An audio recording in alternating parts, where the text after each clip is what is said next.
역대상 9장 1절부터 9절 다시 보겠습니다. 온 이스라엘이 그 보게대로 계수되고 이스라엘 열왕에 기록되니라. 유다가 범죄함을 인하여 바벨론으로 사로잡혀 갔더니 먼저 그 본성으로 돌아가서 그 기업에 거한 자는 이스라엘 제사장들과 레위 사람과 느디니 사람들이라. 유다 자손과 베냐민 자손과 에브라임과 므낫세 자손 중에서 예루살렘에 거한 자는 유다의 아들 베레스 자손 중에 우데니, 저는 암미웃의 아들이요 오므리의 손자요 이므리의 증손이요 바니의 현손이며, 실로 사람 중에는 장차 아사야와 그 아들들이요 세라 자손 중에는 여우엘과 그 형제 690인이요 베냐민 자손 중에는 하스누아의 증손 호다위야의 손자 무슬람의 아들 살루요 여로함의 아들 이브느야와 미그리의 손자 우시의 아들 엘라요 이브냐의 증손 르우엘과 손자 그바다의 아들 무슬람이요 또 저의 형제들이라. 그 보게대로 계수하면 956인이니 다 그 집에 족장된 자들이었더라. 아멘. 네, 오늘은 돌아가는 성도라는 제목으로 말씀 전하겠습니다. 이제 역대기서를 이제 살펴보기 원하는데요. 역대기서는 열왕기서하고 좀 비슷한 것 같은데 좀 다릅니다. 열왕기서는 말 그대로 열왕에 대한 말씀인데 북이스라엘 남유다 모든 왕들이 기록된 말씀이고, 역대기서 같은 경우에는 특별히 남유다 중심의 역사를 가진 그런 역사서입니다. 그래서 역대기서에는 남유다 이야기가 주로 나오고 북이스라엘은 가끔씩 이렇게 나오게 됩니다. 자, 그런데 이제 역대상이 이제 오늘 읽으신 역대상이 총 29장인데 1장부터 9장까지 오늘 읽으신 내용이 어떤 내용이냐면 창세 때부터 시작하여서 포로 기한 때까지 그 이야기를 적으면서 그 족보를 이렇게 기록을 해놓은 겁니다. 어마어마한 그런 방대한 족보죠. 창세 때부터 시작해서 자기들이 포로 기한한 그 멸망하고 포로 기한한 이후 때까지의 족보를 기록을 했는데, 자, 그러면 왜 이 족보를 기록해 놓았을까? 한마디로 말해서 남유다가 하나님께로부터 내려오는 전통 왕국이다라는 것을 이야기하기 위해서라는 겁니다. 북이스라엘 사람들도 지금도 우리가 남과 북으로 이렇게 연결이 됐는데 이 북한 사람들은 아직도 뭐 북조선, 뭐 이런 남조선 이런 표현을 쓰잖아요. 그 말은 그들도 자기 그 우리 바로 대한제국 이전에 조선이라는 제국이 있었지 않습니까? 근데 그 조선의 이 전신, 그 후예가 바로 자기들이다라고 얘기하고 자기들이 정통성이 있다. 남한이 계례정부다. 미군이 세운 계례정부다. 이렇게 얘기하면서 아직도 인정을 안 하고 있지 않습니까? 자, 이런 상황 속에서 이제 남유다가 실은 그 다윗의 가문이 진짜 하나님이 선택한 이스라엘의 왕국이고 또 왕족이다라고 이야기를 이제 하려고 이제 이야기를 하고 있는 것이죠. 그래서 창세기부터 아담, 셋부터 시작한 아브라함에 이르기까지, 그 다음에 이제 다윗 그리고 열왕들의 그런 이야기들을, 그리고 포로 이후의 족보들을 하면서 우리 이 유다 중심, 유다가 이 이스라엘의 중심이고 다윗 가문만이 하나님이 인정하시는 진정한 왕이다라는 것을 이야기하고 있는 것입니다. 자, 그런데 이제 오늘 읽으신 내용은 그 큰 그림 속에서 이제 이스라엘 백성들이 이제 다시 하나님의 그 말씀대로 70년 바벨론 포로 생활이 끝나면 돌아온다라고 말씀하셨잖아요. 그래서 이제 돌아오는데 이제 돌아온 그 사람들의 족보가 기록된 말씀이 오늘 말씀입니다. 근데 이게 뭐 누구 이름들이 나오면 막 헷갈리고 또 들으면 흥미도 없고 그렇지만 물론 그 사람 하나하나 살펴보는 것도 참 중요하지만 어느 지파가 다시 돌아왔는가 이걸 참 살펴보는 게 참 중요합니다. 오늘 본문을 보니까요, 그 유다로 돌아온 그 예루살렘으로 돌아온 그 자손이 자, 여기 보시면 3절 보시면 유다 자손과 베냐민 자손과 에브라임과 므낫세 자손 중에서 예루살렘에 거한 자는이라고 얘기하고 있습니다. 그러니까 예루살렘에 거했다라는 건 이미 이제 포로 귀환해서 정착해 살게 된 사람들을 얘기하는 건데, 그 지파가 네 지파가 나옵니다. 유다, 베냐민, 에브라임, 므낫세 이렇게 기록이 되어 있죠. 자, 그러면 이스라엘 12지파인데 나머지 8지파는 어디 가고 왜 4지파만 돌아오게 됐을까?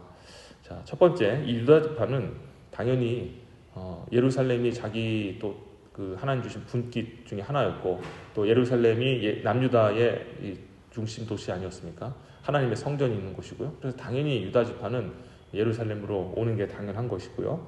자, 그런데 보면 베냐민 지파가 나옵니다. 이 베냐민 지파는 도대체 왜 들어왔을까? 베냐민은요, 원래 유다하고 원수가 될 뻔한 그런 지파였거든요.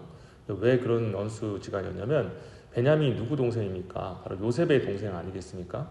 근데 이 요셉하고 유다하고 실은 원수 관계입니다. 왜 그러냐면 형들이 이제 요셉을 시기해서 잡아 죽이자 하고 이제 막 그렇게 결의를 했어요. 비극 아닙니까? 동생을 잡아 죽이겠다고 하니까요. 죽일 그런 찰나였는데 그때 이제 아마 뭐 살리려고 그러지 않았을까라는 생각도 들기도 하는데 하여튼 뭐 루벤 제일 큰 장자 형이 뭐 죽이지는 말자 이제 얘기를 하는데 그때에 차라리 노예로 팔아버리자라고 얘기했던 사람이 바로 유다입니다. 그래서 유다의 말 한마디로 형제들이 그래 뭐 어차피 죽기는 좀 그랬으니까 그냥 애굽의 노예로 팔아버리자고 동생을 이렇게 파는 일에 선봉에 섰던 사람이 유다였습니다. 그래서 결국에는 이 요셉은요 어떻게 됐습니까? 형 유다 때문에 정말 그 애굽에 가서 정말 말할 수 없는, 물론 하나님의 크신 섭리였지만 인간적으로는 정말 원수된 저 형만 아니었으면 내가 이곳에 와서 이렇게 고생하지 않았을 텐데, 아버지 사랑 받으면서 잘 지냈을 텐데 라는 생각이 왜 들지 않았겠습니까? 그래서 이 요셉하고 거의 원수지간이었던 거죠. 물론 요셉은 참 하나님 사람으로서 마음이 참 착하고 또 모든 것을 다 이렇게 품는 사람이었기 때문에 또 아름답게 마무리가 되지만 인간적으로는 정말 나쁜 형이었습니다. 자, 그런데 이런 상황 속에서 요셉의 동생이 바로 베냐민인데 당연히 그 형 때문에 그렇게 찢어지게 되었다는 사실을 알게 되었을 때 얼마나 분노하고, 아무리 이복형이라 할지라도 친형이 그런 식으로 애굽에 팔려갔는데 얼마나 분노했겠습니까? 그래서 베냐민 역시도 이 유다 지파하고 그렇게 사이가 좋지 않았어야 했는데, 근데 어떤 일이 일어났습니까? 창세기 44장에 보면 그때 이 요셉이 총리가 되어서 형들을 속일 때 그때 이제 유다가 그때 그것을 깨닫고 하나님 앞에 회개하면서 내가 차라리 동생 베냐민 대신해서 볼모가 되겠다면서 희생하는 그런 모습을 보이지 않습니까? 그래서 그런 회개하는 모습을 본 요셉은 그로 인해서 유다에 대한 그런 불편했던 마음을 풀고 그렇게 하죠. 그래서 그 소식으로 인해서 아마 어린 베냐민도 유다 형이 그래도 참 변화가 됐구나, 이제 그런 마음이 좀 들었던 것 같습니다. 그러다 보니까 결국에는 원수 될 뻔했는데 나중에는 화해해서 이제 어떻게 보면 가장 좀 친한 그런 지파가 된 거죠. 이 베냐민 특히 막내 지파 아닙니까? 그러다 보니까 이 유다 곁에서 뭐 완전 큰 형은 아니지만 넷째 형이지 않습니까? 그 넷째 형하고 아주 친해져서 같이 함께 이스라엘 역사를 보면은 그들의 유다와 베냐민 함께 뭔가 하는 그런 모습들을 보게 됩니다. 그런데 뭐 또 하나님이 나눠주신 분깃도 이렇게 보면은 이 예루살렘의 그 좌편쯤에 보면은 이 베냐민 땅이 있습니다. 그러니까 이 유다와 베냐민은 거의 이제 한 몸인 거예요. 그래서 베냐민도 함께 온 겁니다. 베냐민 지파도요. 자, 그러면 여기 보시면 오늘 본문에 에브라임과 므낫세는 도대체 왜 왔는가? 자, 에브라임과 므낫세, 특히 북이스라엘의 그 또 다른 명칭이 에브라임이라고 이렇게 얘기를 하지 않습니까? 그러니까 그만큼 이 에브라임이 북이스라엘의 중심된 그런 지파였습니다.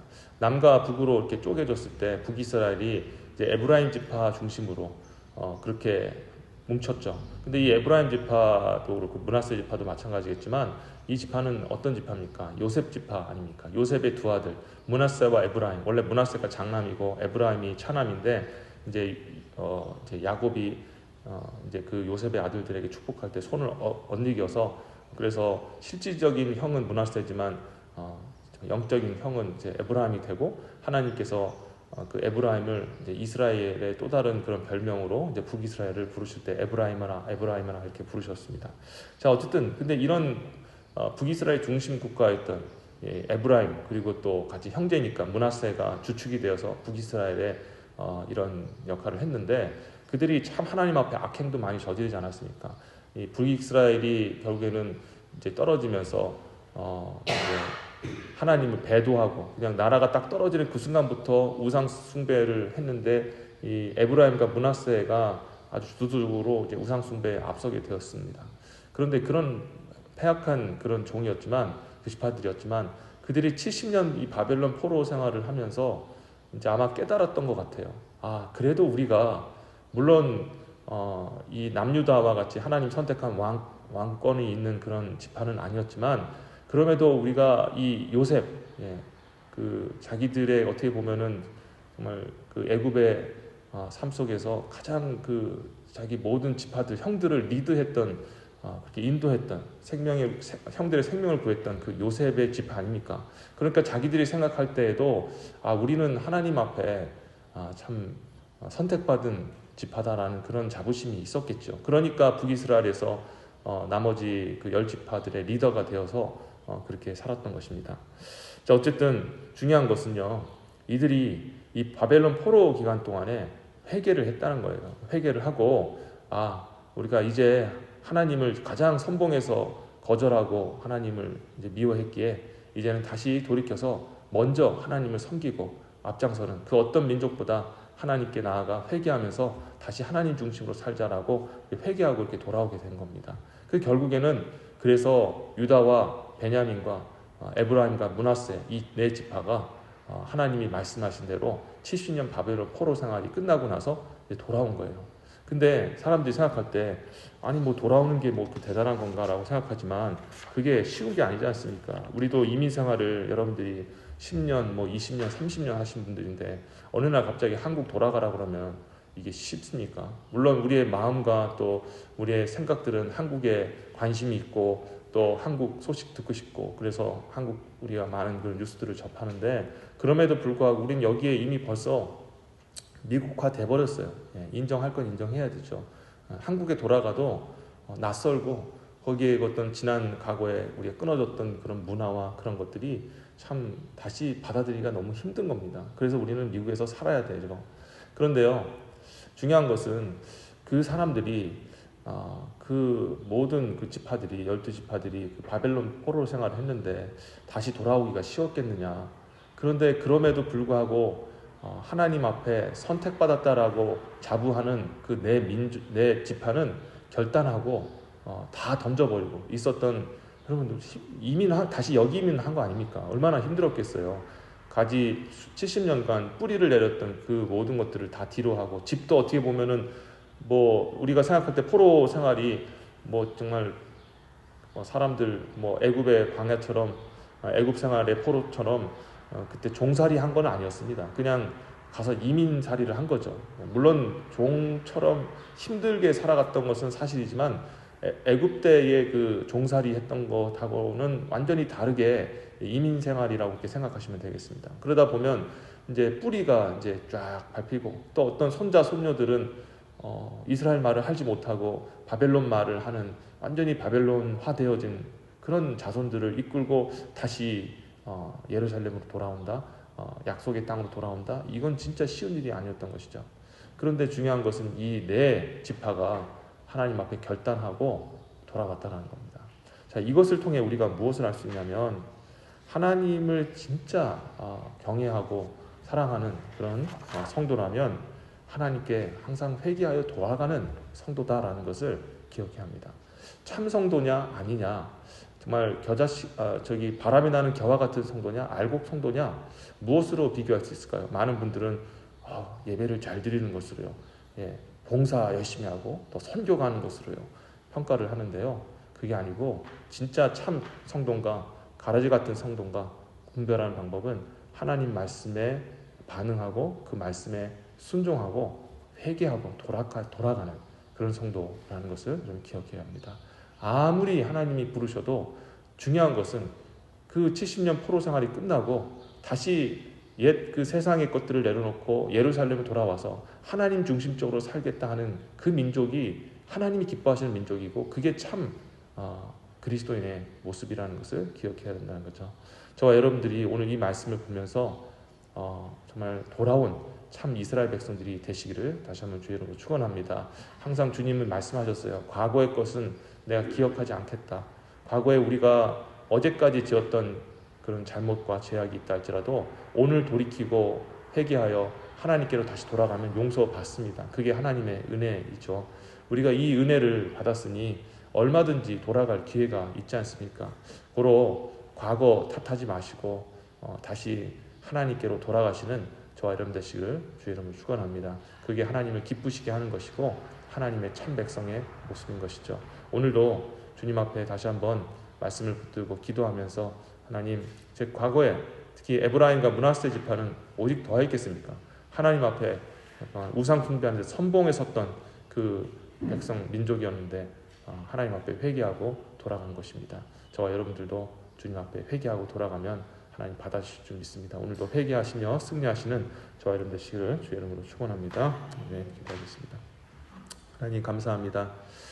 오늘 역대상 말씀을 통하여서 유다와 베냐민, 에브라임과 므낫세 지파가 유일하게 다시 포로 생활의 그 포로 기한을 실제로 순종했고 또 예루살렘으로 들어갔던 그런 모습을 보게 됩니다. 하나님, 도저히 주님께 돌아갈 수 없는 그런 사람들이었지만 그러나 하나님 앞에 순종하면서 다시 자신의 과거를 정말 반성하고 옛 세상의 것들을 과감히 끊어내며 돌아왔던 그 민족을 통하여 하나님께서는 또 역사하셨고 또 그것을 통해서 예수 그리스도가 이 땅에 나오게 하셨습니다. 하나님, 우리가 순종할 때 하나님, 우리를 통해 하나님의 역사가 나타날 수 있도록 도와주시옵소서. 지금은 우리 순종하는 것들이 눈에 보이지 않고 또 어떤 결과가 나타나지 않는다 할지라도 우리의 이 순종을 통하여서 우리 후대의 민족들이 또 백성들이 자손들이 정말 하나님 앞에 복을 받고 또 하나님께 쓰임받는 그런 복된 아버지와 주님 역사가 나타날 수 있도록 우리를 사용해 주시고 정말 우리 모든 성도들이 영적으로 깨달음을 얻어서 주님께 다시 돌아가는 회개하는 다시 말씀 안에 거하는 그런 성도들이 다 될 수 있도록 축복해 주옵소서. 감사드렸고 이 모든 말씀 예수 그리스도 이름으로 기도드립니다. 네.